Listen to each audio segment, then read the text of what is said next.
C'est une occasion, cette année 2015, pour interroger la physique, la lumière en tant que phénomène physique, mais également l'esprit de la philosophie des Lumières, et de s'interroger sur la question de savoir à quelle distance nous nous situons par rapport à cet esprit.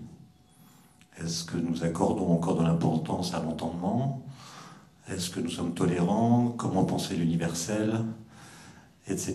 Et il se trouve que le hasard de mes lectures m'a fait découvrir un texte que en fait, je connaissais mais que je n'avais pas relu depuis longtemps, qui fait écho à tout ça, et qui me semble devoir être lu en préambule de mon propos. C'est un texte assez court, moins d'une page, qui a été écrit par Nietzsche dans son livre « Humain trop humain », dans un chapitre qu'il intitule « L'avenir de la science ». Je pense que les gens qui l'ont lu à l'époque où il l'a écrit ont dû penser qu'il était fou. Et en fait, il me semble que le texte décrit exactement la situation présente, notamment le rôle qu'on donne à la science et la forme de désintérêt qu'on manifeste à l'égard de ses résultats les plus importants. Je lis Nietzsche. La science donne beaucoup de satisfaction à celui qui consacre son travail et ses recherches, mais elle en donne fort peu à celui qui en apprend les résultats. La science intéresse les chercheurs, pas tellement les étudiants. Mais comme toutes les vérités importantes de la science ne peuvent que devenir peu à peu banales et communes, nous nous habituons à elle, et ce peu de satisfaction qu'elle donne disparaît. C'est ainsi que nous avons depuis longtemps cessé de trouver le moindre plaisir à apprendre la table de multiplication, qui est pourtant si admirable. On pourrait dire la même chose de la table d'addition. Ceux qui ont inventé la table d'addition sont des génies, sont des gens qui ont compris qu'on pouvait ajouter les unes aux autres non seulement des choses, mais des chiffres. Et donc ils ont compris qu'on pouvait s'abstraire des choses pour penser l'arithmétique, ce qui est un prodige intellectuel dont on trouve guère d'écho dans la façon d'apprendre ces tables de multiplication ou d'addition. C'est ainsi que nous avons depuis longtemps cessé de trouver le moindre plaisir à apprendre. Ah non, je viens de le lire.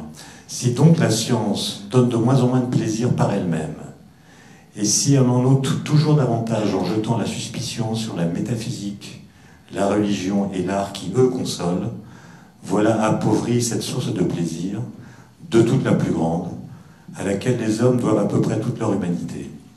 Aussi, une civilisation supérieure devra-t-elle donner un double cerveau à l'homme, quelque chose comme deux compartiments cérébraux, l'un pour être sensible à la science, l'autre pour être sensible à ce qui n'est pas la science. Ces deux compartiments devront être juxtaposés, sans empiètement, séparés, étanches. C'est là ce qu'exige la santé. La source d'énergie se trouvera dans l'une des sphères. Dans l'autre se trouvera le régulateur de cette énergie. Il faudra se chauffer aux illusions, aux idées bornées, aux passions, et se servir de la science clairvoyante pour prévenir les suites malignes et dangereuses d'une chauffe trop poussée. Si l'on ne satisfait pas à cette condition de civilisation supérieure, on peut prédire presque à coup sûr le cours que va prendre l'évolution humaine. Le goût du vrai va disparaître au fur et à mesure qu'il garantira moins de plaisir. L'illusion, l'erreur, la chimère vont reconquérir pas à pas, parce qu'ils s'y attachent du plaisir, le terrain qu'elles tenaient autrefois. La ruine des sciences, la rechute dans la barbarie en seront la conséquence immédiate. L'humanité devra se remettre à tisser sa toile après l'avoir, telle Pénélope, défaite pendant la nuit. Mais qui nous garantira qu'elle en retrouvera toujours la force? Fin de citation. Voilà. Si j'ai lu ce texte, c'est parce que je pense qu'en effet, l'attention collective que nous portons à certains résultats scientifiques est bien faible. Le boson de Higgs dont je vais parler a été découvert le 4 juillet, enfin l'annonce a été faite le 4 juillet 2012, et ça ne nous a intéressé que moins de 24 heures, puisque dès le lendemain, l'affaire Strauss-Kahn reprenait ses droits. Donc, alors que d'autres événements peuvent nous tenir en haleine pendant des jours et des jours, on le sait bien. Donc il faut interroger cette forme d'indifférence, se demander à quoi elle renvoie, ce qu'elle dit de notre rapport à ce qui a été la modernité, cette période où la science a joué dans la formation des esprits un rôle très important. Alors, si je dis cela, c'est non pas parce que je pense qu'il faut apprendre la physique, c'est parce que la physique produit des résultats de façon assez régulière, qui peuvent être des résultats théoriques ou des résultats expérimentaux, qui correspondent à ce que Merleau-Ponty, un philosophe qui enseignait au Collège de France, je parle de Maurice Merleau-Ponty, la physique fait des découvertes philosophiques négatives. Et c'est une expression qui veut dire non pas que la physique pourrait coloniser la philosophie, ou la contester, ou la remplacer même, mais que, à propos de certaines questions philosophiques bien particulières, elle vient apporter des réponses qui éclairent, contraignent parfois, l'ensemble des réponses philosophiques qu'on peut apporter à des questions philosophiques.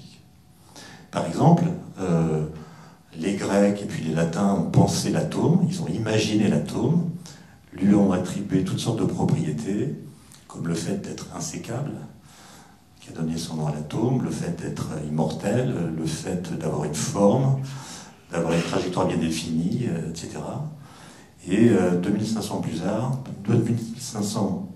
tard, nous avons découvert expérimentalement l'atome. À la suite des travaux d'Einstein, des travaux théoriques et des travaux expérimentaux de Jean Perrin.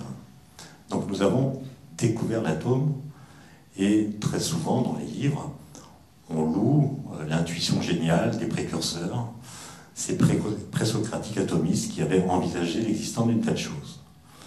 Mais ce qu'on oublie en général de dire, c'est que l'atome qu'on a découvert n'a rien à voir avec l'atome qui avait été pensé. Il n'a même aucune propriété commune. D'abord, il n'est pas insécable, donc il ne mérite même pas son appellation. Et puis, il n'a aucune des propriétés que les Grecs lui avaient attribuées, ce qui veut dire que l'atome que nous avons découvert n'avait été préalablement pensé par personne. Et donc, au lieu de dire qu'il y a eu une intuition, l'idée d'atome, il y a très longtemps, sans doute cette intuition a-t-elle eu un rôle dans la façon dont les sciences se sont pensées et ont avancé, mais l'atome que nous avons découvert était autre chose que l'objet que certains physiciens persistaient à changer. Il y a eu une surprise, qui d'ailleurs a enclenché, quelques années plus tard, la naissance d'une nouvelle physique, qui est la physique quantique, pour justement comprendre pourquoi l'atome était si différent de ce que les lois classiques permettaient d'envisager. Et donc là, il y a une découverte philosophique négative qui aboutit à dire de façon certaine que l'atome des Grecs n'existe pas. N'existe pas, même quand on regarde les constituants de l'atome, c'est-à-dire des particules qu'on appelle élémentaires, qui, elles, pourraient jouer le candidat d'atome, puisqu'elles sont insécables, enfin, pour autant qu'on le sache, mais même ces particules-là ne sont pas décrites par des entités mathématiques qui font écho aux représentations que les Grecs se faisaient.